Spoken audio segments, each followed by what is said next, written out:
Código de Processo Penal.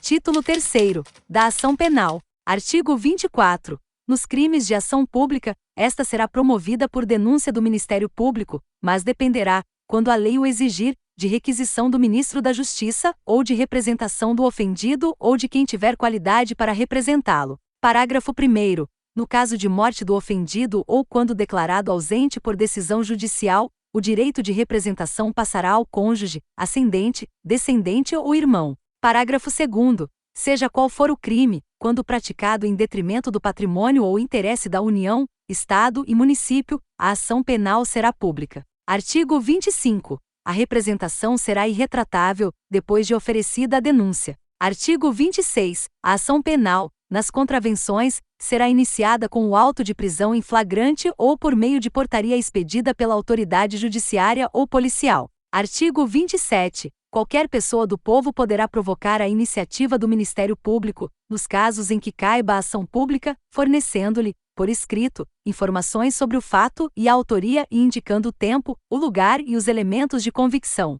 Artigo 28. Ordenado o arquivamento do inquérito policial ou de quaisquer elementos informativos da mesma natureza, o órgão do Ministério Público comunicará à vítima, ao investigado e à autoridade policial e encaminhará os autos para a instância de revisão ministerial para fins de homologação, na forma da lei. Parágrafo 1º. Se a vítima, ou seu representante legal, não concordar com o arquivamento do inquérito policial, poderá, no prazo de 30 dias do recebimento da comunicação, submeter a matéria à revisão da instância competente do órgão ministerial, conforme dispuser a respectiva lei orgânica. Parágrafo 2º. Nas ações penais relativas a crimes praticados em detrimento da União, Estados e municípios, a revisão do arquivamento do inquérito policial poderá ser provocada pela chefia do órgão a quem couber a sua representação judicial. Artigo 28-A. Não sendo caso de arquivamento e tendo o investigado confessado formal e circunstancialmente a prática de infração penal sem violência ou grave ameaça e com pena mínima inferior a 4 anos, o Ministério Público poderá propor acordo de não persecução penal, desde que necessário e suficiente para a reprovação e prevenção do crime, mediante as seguintes condições ajustadas cumulativa e alternativamente. Inciso 1. Reparar o dano ou restituir a coisa à vítima, exceto na impossibilidade de fazê-lo. 2. Renunciar voluntariamente a bens e direitos indicados pelo Ministério Público como instrumentos, produto ou proveito do crime. 3. Prestar serviço à comunidade ou a entidades públicas por período correspondente à pena mínima cominada ao delito diminuída de 1 a 2/3, em local a ser indicado pelo juízo da execução, na forma do artigo 46 do Decreto-Lei nº 2848 de 7 de dezembro de 1940, Código Penal. 4. Pagar prestação pecuniária, a ser estipulada nos termos do artigo 45 do Decreto-Lei nº 2848 de 7 de dezembro de 1940, Código Penal, a entidade pública ou de interesse social, a ser indicada pelo juízo da execução, que tenha, preferencialmente, como função proteger bens jurídicos iguais ou semelhantes aos aparentemente lesados pelo delito ou 5. Cumprir por prazo determinado, outra condição indicada pelo Ministério Público, desde que proporcional e compatível com a infração penal imputada. Parágrafo 1º. Para a aferição da pena mínima cominada ao delito a que se refere o caput deste artigo, serão consideradas as causas de aumento e diminuição aplicáveis ao caso concreto. Parágrafo 2º. O disposto no caput deste artigo não se aplica nas seguintes hipóteses. Inciso 1. Se for cabível transação penal de competência dos juizados especiais criminais, nos termos da lei. 2. Se o investigado for reincidente ou se houver elementos probatórios que indiquem conduta criminal habitual, reiterada ou profissional, exceto se insignificantes as infrações penais pretéritas. 3. Ter sido o agente beneficiado nos 5 anos anteriores ao cometimento da infração, em acordo de não persecução penal, transação penal ou suspensão condicional do processo. 4. Nos crimes praticados no âmbito de violência doméstica ou familiar, ou praticados contra a mulher por razões da condição de sexo feminino, em favor do agressor. Parágrafo 3º. O acordo de não persecução penal será formalizado por escrito e será firmado pelo membro do Ministério Público, pelo investigado e por seu defensor. Parágrafo 4º. Para a homologação do acordo de não persecução penal, será realizada audiência na qual o juiz deverá verificar a sua voluntariedade, por meio da oitiva do investigado na presença do seu defensor, e sua legalidade. Parágrafo 5º. Se o juiz considerar inadequadas, insuficientes ou abusivas as condições dispostas no acordo de não persecução penal, devolverá os autos ao Ministério Público para que seja reformulada a proposta de acordo, com concordância do investigado e seu defensor. Parágrafo 6º. Homologado judicialmente o acordo de não persecução penal, o juiz devolverá os autos ao Ministério Público para que inicie sua execução perante o juízo de execução penal. Parágrafo 7º. O juiz poderá recusar homologação à proposta que não atender aos requisitos legais ou quando não for realizada a adequação a que se refere o parágrafo 5º deste artigo. Parágrafo 8º. Recusada a homologação, o juiz devolverá os autos ao Ministério Público para análise da necessidade de complementação das investigações ou o oferecimento da denúncia. Parágrafo 9º.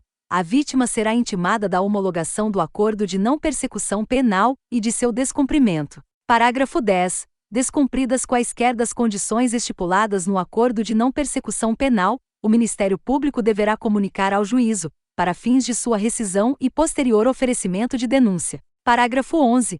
O descumprimento do acordo de não persecução penal pelo investigado também poderá ser utilizado pelo Ministério Público como justificativa para o eventual não oferecimento de suspensão condicional do processo. Parágrafo 12. A celebração e o cumprimento do acordo de não persecução penal não constarão de certidão de antecedentes criminais, exceto para os fins previstos no inciso 3 do parágrafo 2º deste artigo. Parágrafo 13. Cumprido integralmente o acordo de não persecução penal, o juízo competente decretará a extinção de punibilidade. Parágrafo 14. No caso de recusa, por parte do Ministério Público, em propor o acordo de não persecução penal, o investigado poderá requerer a remessa dos autos a órgão superior, na forma do artigo 28 deste Código. Artigo 29. Será admitida ação privada nos crimes de ação pública, se esta não for intentada no prazo legal, cabendo ao Ministério Público aditar a queixa, repudiá-la e oferecer denúncia substitutiva,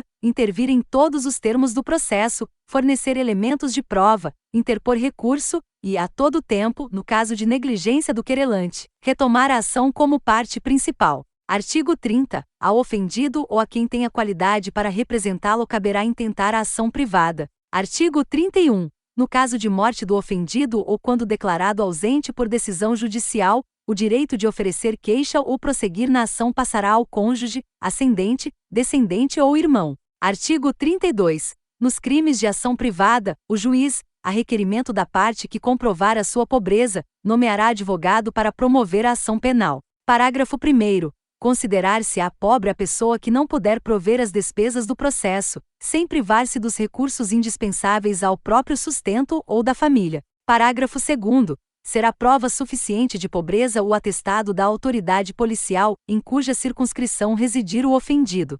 Artigo 33. Se o ofendido for menor de 18 anos, ou mentalmente enfermo, ou retardado mental, e não tiver representante legal, ou colidirem os interesses deste com os daquele, o direito de queixa poderá ser exercido por curador especial, nomeado, de ofício ou a requerimento do Ministério Público, pelo juiz competente para o processo penal. Artigo 34. Se o ofendido for menor de 21 e maior de 18 anos, o direito de queixa poderá ser exercido por ele ou por seu representante legal. Artigo 35. Revogado pela Lei 9.520 de 1997. Artigo 36. Se comparecer mais de uma pessoa com direito de queixa, terá preferência o cônjuge, e, em seguida, o parente mais próximo na ordem de enumeração constante do artigo 31, podendo, entretanto, qualquer delas prosseguir na ação, caso o querelante desista da instância ou a abandone. Artigo 37. As fundações, associações ou sociedades legalmente constituídas poderão exercer a ação penal, devendo ser representadas por quem os respectivos contratos ou estatutos designarem, ou, no silêncio destes, pelos seus diretores ou sócios gerentes. Artigo 38. Salvo disposição em contrário, o ofendido, ou seu representante legal, decairá no direito de queixa ou de representação, se não o exercer dentro do prazo de 6 meses, contado do dia em que vier a saber quem é o autor do crime, ou, no caso do artigo 29, do dia em que se esgotar o prazo para o oferecimento da denúncia. Parágrafo único. Verificar-se-á a decadência do direito de queixa ou representação, dentro do mesmo prazo, nos casos dos artigos 24, parágrafo único, e 31. Artigo 39. O direito de representação poderá ser exercido, pessoalmente ou por procurador com poderes especiais, mediante declaração, escrita ou oral, feita ao juiz, ao órgão do Ministério Público ou à autoridade policial. Parágrafo 1º.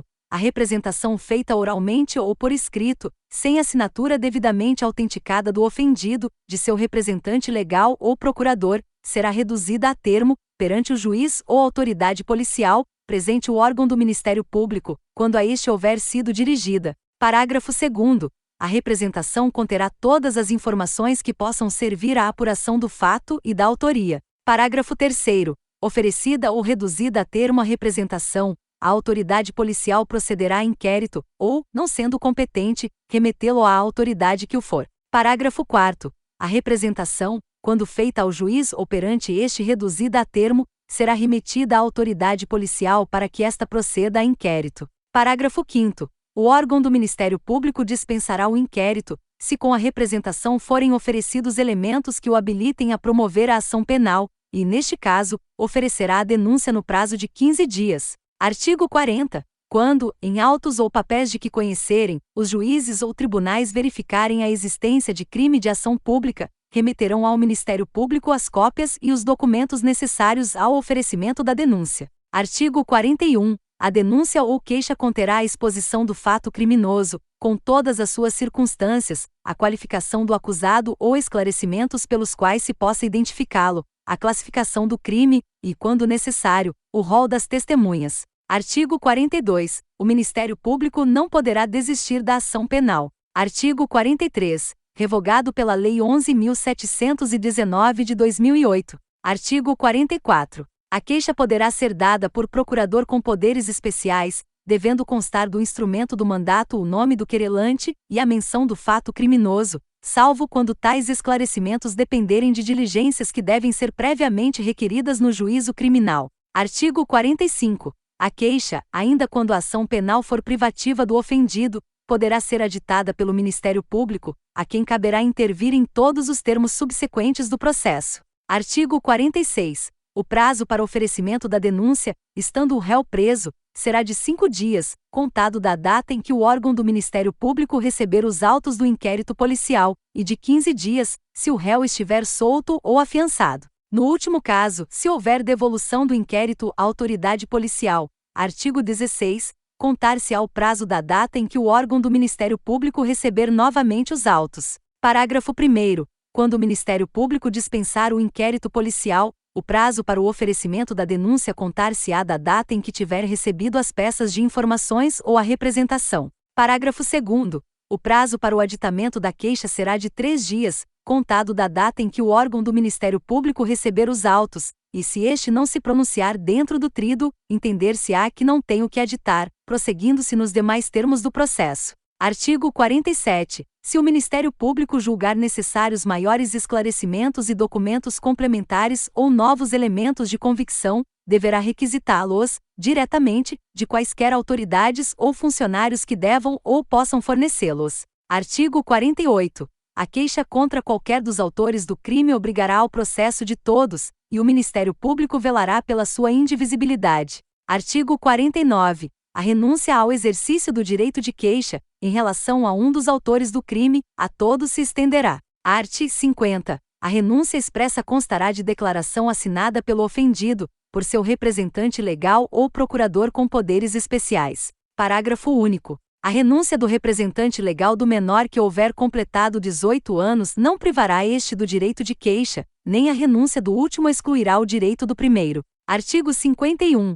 O perdão concedido a um dos querelados aproveitará a todos, sem que produza, todavia, efeito em relação ao que o recusar. Artigo 52. Se o querelante for menor de 21 e maior de 18 anos, o direito de perdão poderá ser exercido por ele ou por seu representante legal, mas o perdão concedido por um, havendo oposição do outro, não produzirá efeito. Artigo 53. Se o querelado for mentalmente enfermo ou retardado mental, e não tiver representante legal, ou colidirem os interesses deste com os do querelado, a aceitação do perdão caberá ao curador que o juiz ir nomear. Artigo 54. Se o querelado for menor de 21 anos, observar-se-á, quanto à aceitação do perdão, o disposto no artigo 52. Artigo 55. O perdão poderá ser aceito por procurador com poderes especiais. Artigo 56. Aplicar-se-á ao perdão extraprocessual expresso o disposto no artigo 50. Artigo 57. A renúncia tácita e o perdão tácito admitirão todos os meios de prova.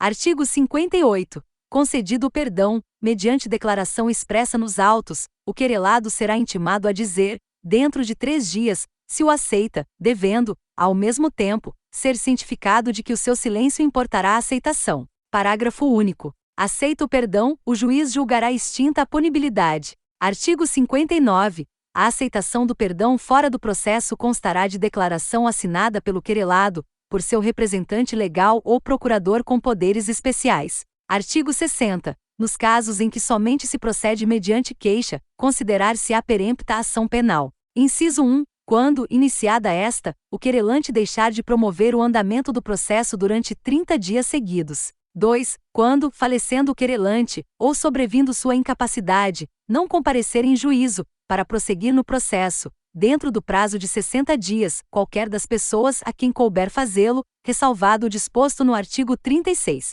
3. Quando o querelante deixar de comparecer, sem motivo justificado, a qualquer ato do processo a que deva estar presente, ou deixar de formular o pedido de condenação nas alegações finais. 4. Quando, sendo o querelante pessoa jurídica, esta se extinguir sem deixar sucessor. Artigo 61. Em qualquer fase do processo, o juiz, se reconhecer extinta a punibilidade, deverá declará-lo de ofício. Parágrafo único. No caso de requerimento do Ministério Público, do querelante ou do réu, o juiz mandará autuá-lo em apartado, ouvirá a parte contrária, e, se o julgar conveniente, concederá o prazo de 5 dias para a prova, proferindo a decisão dentro de 5 dias ou reservando-se para apreciar a matéria na sentença final. Artigo 62. No caso de morte do acusado, o juiz somente à vista da certidão de óbito, e depois de ouvido o Ministério Público, declarará extinta a punibilidade. Se inscreva no canal e ative o sininho para receber nosso conteúdo sempre de primeira mão. Compartilhe e curta bastante. Bons estudos!